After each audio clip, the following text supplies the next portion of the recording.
अमेठी में अपने एक दिवसीय दौरे पर पहुंचे समाजवादी पार्टी के राष्ट्रीय महासचिव स्वामी प्रसाद मौर्य ने उत्तर प्रदेश विधानसभा अध्यक्ष सतीश महाना के निमंत्रण पर विधानमंडल दल सदस्यों के अयोध्या में रामलला के दर्शन करने के लिए जाने को दिखावा और छलावा बताया है। स्वामी प्रसाद मौर्य कहते हैं कि सरकारी फरमान पर अयोध्या जाना उन विधायकों की मजबूरी है, हम लोग ऐसे फरमान पर क्यों जाएं। जगदीशपुर विधानसभा क्षेत्र के गांव हसनपुर में संविधान जागरूकता गोष्ठी में शामिल होने आए स्वामी प्रसाद मौर्य ने कांग्रेस नेता राहुल गांधी की भारत जोड़ो न्याय यात्रा में शामिल होने के सवाल पर कहा कि राहुल गांधी इस समय देश में अपनी न्याय यात्रा के जरिए समाज को जोड़ने और भाईचारा कायम करने का काम कर रहे हैं।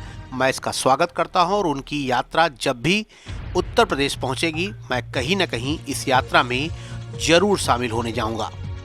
कांग्रेस नेता प्रमोद कृष्णम को पार्टी से निष्कासित किए जाने के सवाल पर स्वामी प्रसाद मौर्य ने कहा है कि वो कांग्रेस में थे, लेकिन पिछले 1 वर्षों से उनकी आत्मा भाजपा में भटक रही थी।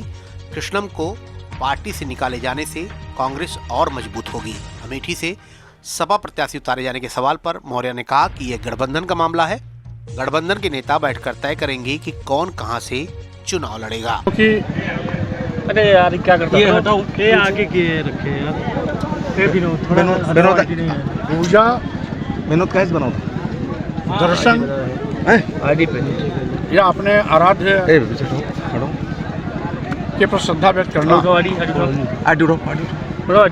ये किसी सरकारी फरमान नहीं होता है।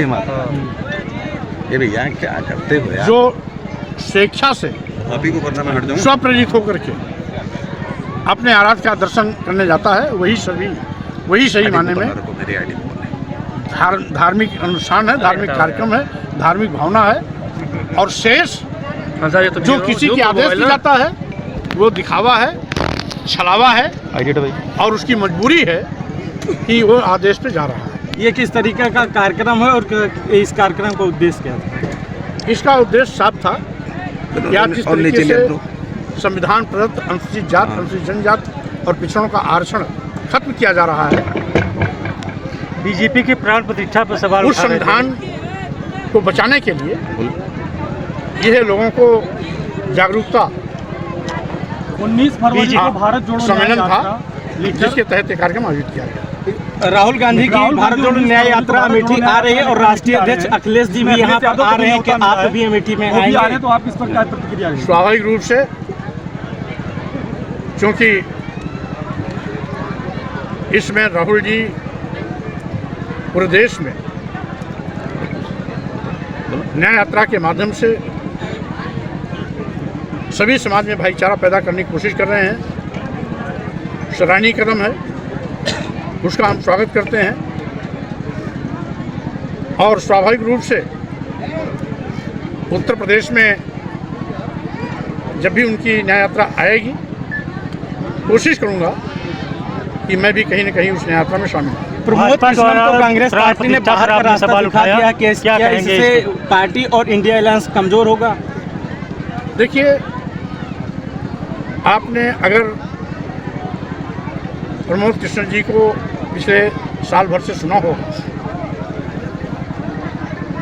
तो नेता थे कांग्रेस के, लेवल था कांग्रेस की, भाषा निकल रही थी भाजपा की, तो स्वाभाविक रूप से ऐसी गंदी मानसिकता के लोगों को दूर ही रखना चाहिए। इससे कांग्रेस और मजबूत होगी, कमजोर होने का कोई प्रश्न नहीं होगा।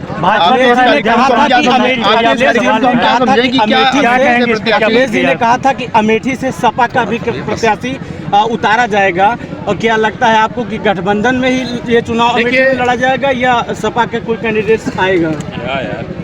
अलायंस में समाजवादी पार्टी भी है, इसलिए अलायंस के नेता आपस में तय करेंगे किसको कहाँ लड़ना है।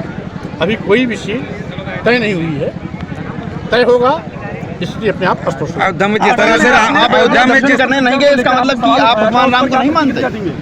मैं ये सवाल आपसे कर सकता हूँ जी कि आप मेरे सामने खड़े हैं, आपको भी अयोध्या में जाना चाहिए, आप धर्म के दुश्मन हैं। आपके पार्टी के ही मनोज तिवारी ने आप पर आरोप लगाया है कि मानसिक रूप से विक्षिप्त है, क्या कहेंगे? अब इसका बेहतर उत्तर वही दे सकते हैं जो इस प्रकार का आरोप लगाया है। जिनकी सड़ी गली मानसिकता है, जो इस देश के आदिवासियों, दलितों, पिछड़ों पर जुल्म जातीय अत्याचार करना अपना अधिकार मानते हैं, जो हमें जानवर से बदतर ज़िंदगी जीने के लिए मजबूर करने की परिस्थितियाँ पैदा करते हैं, तो हमारी तारीफ कैसे कर सकते हैं। लेकिन आपके ही ये पार्टी के नेता है वो। हमारी पार्टी में जैसे प्रमोद कृष्णन थे कांग्रेस के, लेकिन भाजपा के एजेंट के रूप में काम कर रहे थे, वैसे वो भी समाजवादी पार्टी में है, लेकिन भाजपा के एजेंट के रूप में काम कर रहे हैं। अमेठी से नाव 44 के लिए नौशाद खान की रिपोर्ट। सुल्तानपुर और अमेठी की सबसे पहले और सबसे तेज खबरें देखने के लिए सब्सक्राइब करें नाव 44 न्यूज चैनल।